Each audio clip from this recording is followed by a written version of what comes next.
Hill Elementary parents and students, staff, and anyone else out there watching. This is your Assistant Principal, Tony Murray. At this time, in a normal school year, we would be doing all the typical activities to close out the year with a bang, like field day, class parties, and awards day. This year, of course, is anything but normal.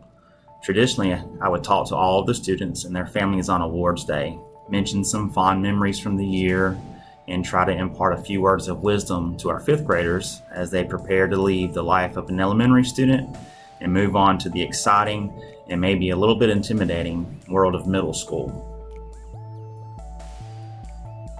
I know the way this school year ended is not how anyone imagined. I don't want to dwell on all of the things that have happened over the past few months, and I definitely don't want you all to dwell on what could have been. But please know that you all have been on our minds day in and day out since the last time you stepped on campus.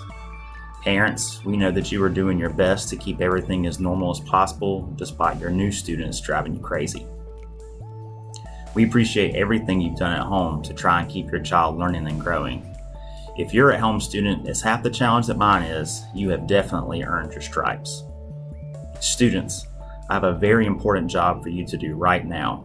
I want you to pause this video and go and hug your mom, dad, stepmom, stepdad, aunt, uncle, grandma, grandpa, Mimi, papa, whoever you can grab, and tell them that you love them and that you are thankful for everything they have sacrificed and done for you over the past few months, and really since you were born.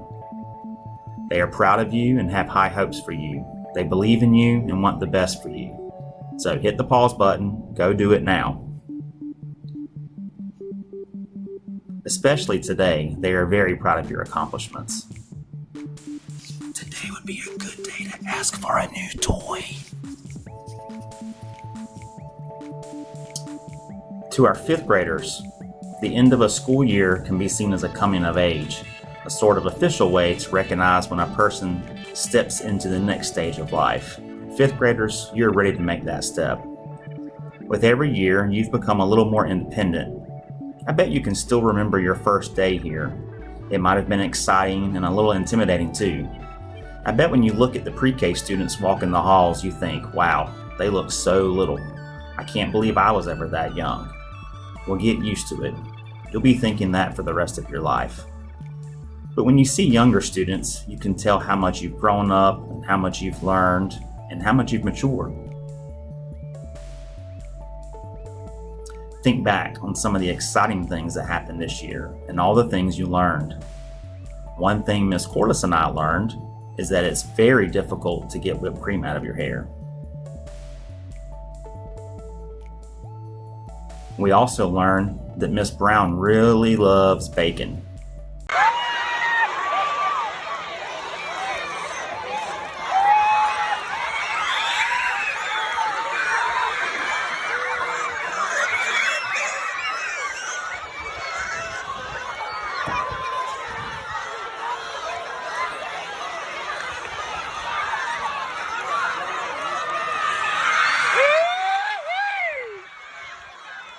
You had some great times this year, and maybe you had some tough times too, but you made it and you persevered.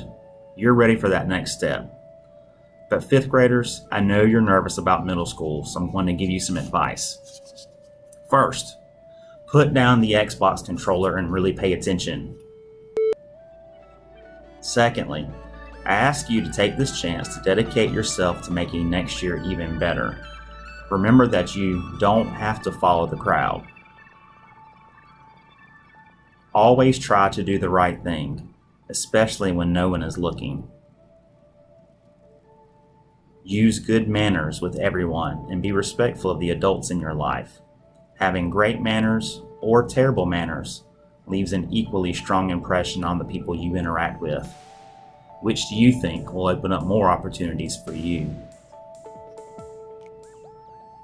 Study hard and remember that you're investing in yourself with every test you take and every book you read. And finally, don't be in too big of a hurry to grow up. These are some of the best times of your life. Don't rush past them. There are great things coming, and just as your teachers and loved ones are proud of you, each one of you should feel proud of yourself. I'll close with this quote from a great author with whom I'm sure you're all familiar with, Dr. Seuss. You have brains in your head. You have feet in your shoes. You can steer yourself in any direction you choose. You're on your own, and you know what you know. You are the guy or gal who'll decide where to go. So, make sure you practice tucking in your shirt this summer so you'll be ready for 6th grade. And never forget that Sandhill Hornets are always honorable, engaged, and safe.